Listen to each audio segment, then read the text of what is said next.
Antrian panjang di pintu masuk stasiun Tanah Abang.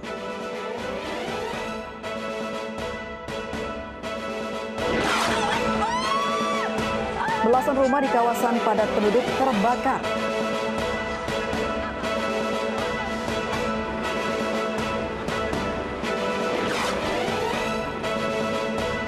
Kasus takjil mau dilatar belakangi persoalan asmara.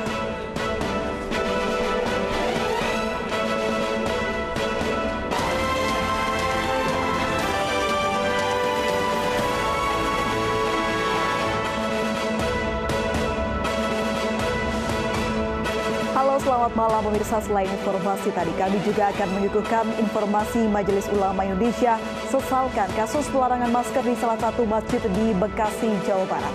Bersama saya, Aprilia Putri, inilah iNews Malam selengkapnya.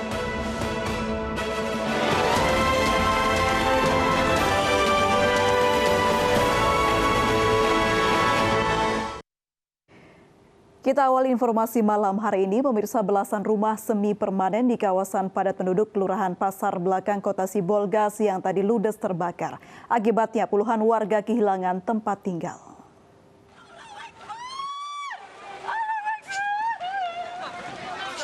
Warga selamatkan sejumlah barang-barang saat kebakaran menghanguskan belasan rumah semi permanen di Kelurahan Pasar Belakang, Kota Sibolga, Sumatera Utara. Kencangnya tiupan angin membuat kobaran api cepat menyebar, membakar seluruh bangunan rumah yang kebanyakan terbuat dari papan. Dibantu warga, petugas damkar berupaya padamkan api. Namun petugas kesulitan karena terlalu banyak bahan mudah terbakar di lokasi kejadian. Saya tadi menyelamatkan karena api dan kecil, tapi apinya udah sempat naik. Perkirakan berapa rumah ini, Bang? 30. Berapa? 30 unit rumah. 30 unit rumah, Bang? Iya. Kondisi rumah Bang sendiri gimana? Habis total. Setelah beberapa jam, api dapat dipadamkan. Pemerintah Kota Sibolga menyediakan sejumlah titik lokasi penampungan korban kebakaran. Sementara polisi selidiki penyebab pasti kebakaran yang membuat puluhan warga kehilangan tempat tinggal. Dari Sibolga, Sumatera Utara, Raymond, iNews melaporkan. Pemirsa, sebuah minibus pengangkut jerigen bahan bakar terbakar di Kabupaten Wajo, Sulawesi Selatan. Sementara itu mobil tangki Pertamina terbakar di Jalan Tol Jagorawi akibat hubungan arus pendek listrik.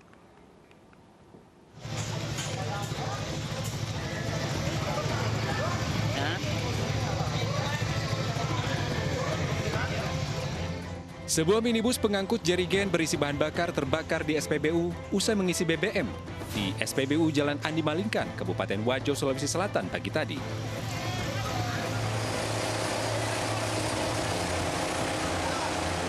Petugas pemadam kebakaran yang tiba di lokasi berusaha memadamkan api. Kobaran api sulit dipadamkan karena mobil penuh dengan jerigen berisi BBM jenis premium. Kebakaran diduga akibat percikan api dari dalam mobil.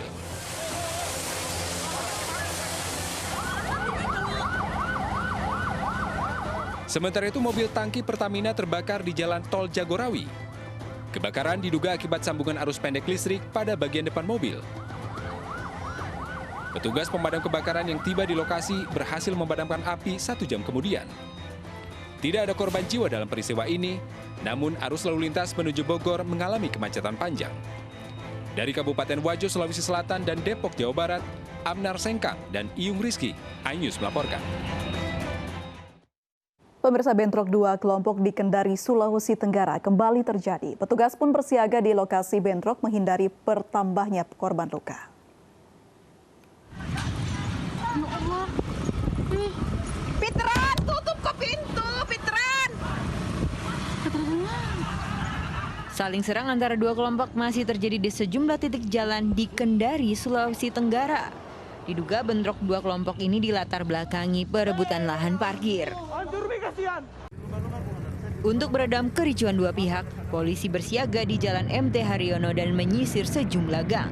Kapolres Kendari akan mendalami otak pelaku yang memicu keributan berlatar belakang perebutan lahan parkir di seputaran Wawa Kendari. Hari ini Polri tambah lagi Kendari yang selalu tertib. Kelompok yang sudah menguasai dan akan menguasai lahan parkir itu rebutan, intinya seperti itu. Ya. Pak, untuk kerugian jiwa dan materi bagaimana, Pak? Materi masih kita datakan. Luka ada 2 korban yang luka, saat ini sudah di rumah sakit. Bentrok dua kelompok ini terjadi sejak Minggu malam. Tak hanya melukai 2 orang, sebuah mobil juga dibakar oleh massa yang berseteru. Polisi tengah mengejar pembacok massa dan pembakar kendaraan. Dari Kendari, Sulawesi Tenggara, Febriono Tamaeng, iNews melaporkan. Pemirsa, kasus takjil maut yang menewaskan anak seorang pengemudi ojek online di Bantul, Daerah Istimewa Yogyakarta, akhirnya terungkap. Polisi telah menangkap wanita pengirim takjil maut yang ternyata merupakan mantan kekasih sang target.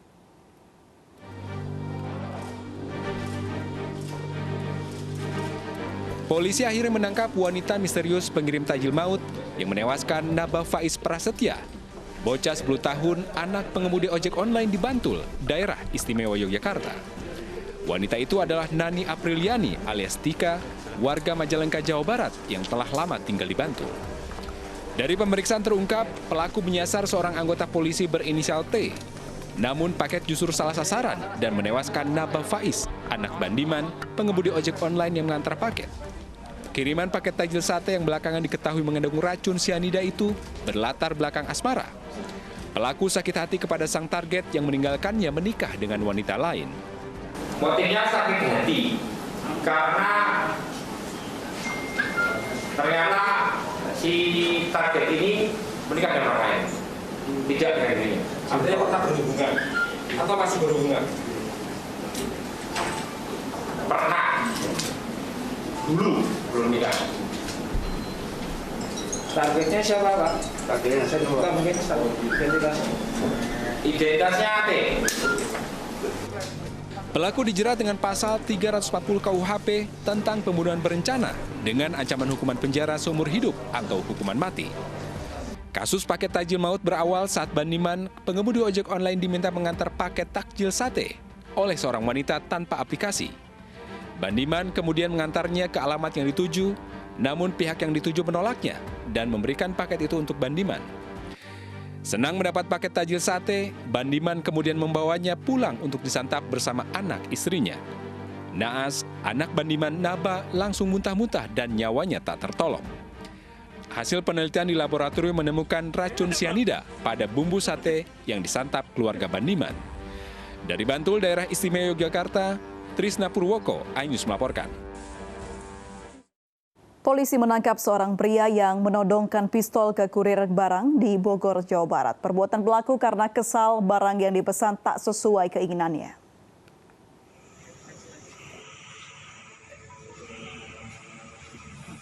Kepolisian Resor Bogor menahan G alias Mandang akibat ulahnya menodongkan pistol airsoft gun kepada kurir barang. Polisi juga menyita 2 pistol airsoft gun dan sebuah telepon seluler. Dari hasil pemeriksaan, tersangka yang merupakan driver ojek online kesal karena sudah 3 kali sandal pesanannya tak sesuai keinginannya. Tersangka kemudian ambil pistol dan menolak membayar. Sementara pihak korban mengaku tersangka langsung membuka isi paket tanpa membayar terlebih dahulu barang yang dibeli online tersebut. Dalam memberikan barang titipannya oleh tersangka, ini kemudian karena barangnya tidak sesuai dengan keinginan, tersangka tidak mau membayar dan kemudian menodongkan sebuah senjata. Itu bisa tuh, Pak. Aksi tersangka menodongkan pistol kepada kurir barang jadi viral di media sosial. Korban kemudian melapor ke Mapolsek Ciampea Bogor. Tersangka pun mengakui perbuatannya dan terancam penjara 20 tahun. Dari Bogor, Jawa Barat, Wildan Hidayat, iNews melaporkan. Kasus pengusiran jemaah karena mengenakan masker oleh pengurus masjid di Bekasi, Jawa Barat berakhir damai. Kami kembali usai jeda berikut ini.